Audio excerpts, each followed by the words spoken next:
This is the Dean of Travel, Dean Jacobs, coming to you from Africa as I continue my journey through Sudan. Now, if I were to ask you, which country in the world has the most pyramids, what would you guess? Most likely, if you were like me, you would say Egypt. We then would be put into the same group as being wrong, because it's Sudan. Sudan's history is tied with the ancient history of Egypt. There were times when the Egyptian seat of power and the cultural practices were situated in the heart of Sudan with the Nubians and the Kushites. So my first stop, Meroe. Stepping across the hot red sands of the Royal Cemetery of Meroe is a real treat. Once the guard leaves, I am the only person here, and I feel the sensation that I am discovering a long hidden secret. It is just the pyramids and me, alone in the heart of the desert. Once my Indiana Jones moment is done, I make my way back to the road. And after deciding my backpack is way too heavy, I spend some time negotiating a short camel ride back to the main road. Once I'm back on the main road, a pickup truck suddenly pulls up. Inside are two policemen. "Where's your permit?" asks the policeman in the passenger seat. Jeez, I think to myself, these guys are everywhere. "You can't stay here." "No worries, I'm on my way out," and off they drive. And at the invitation of my new friend Hafiz, I spend the night in his countryside village along the Nile.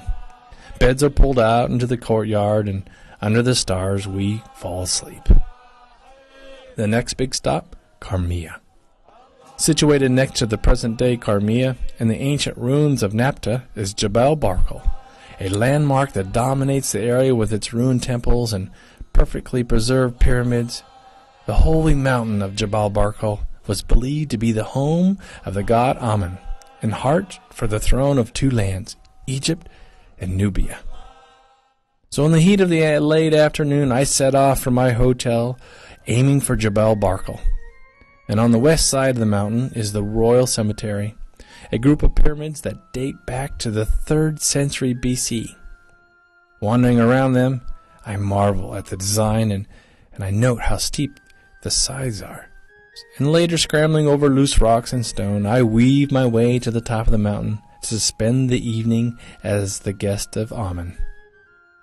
Sitting on a stone ledge, I am rewarded with a magnificent view of the Nile, lined with green palm trees filled with dates. A distinct border between two worlds becomes very clear. One green world with water, the other brown world without. With only the sound of the wind to accompany me, I watch the sunset over the desert, threading between pyramids. A very fitting way to end a beautiful day. Before leaving Karmia, I spend a morning exploring these old Nile riverboats, long abandoned and tied up to the shore. Boats from a more grander period of time. It is the season for high water on the Nile, so all the boats are surrounded by the milky brown waters.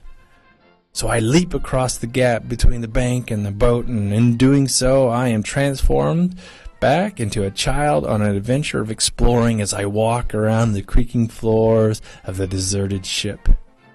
"This is fun," I say out loud to myself.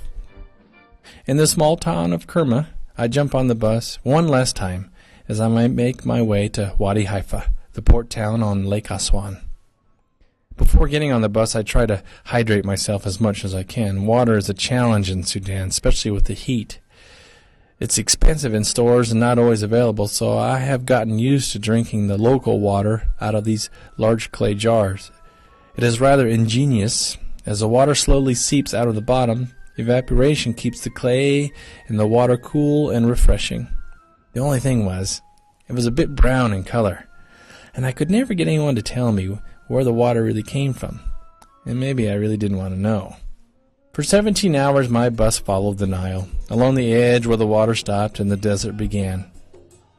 At one point, during a stop, I jumped out and spent 3 hours riding on top. Being caged into this tin can was starting to get to me.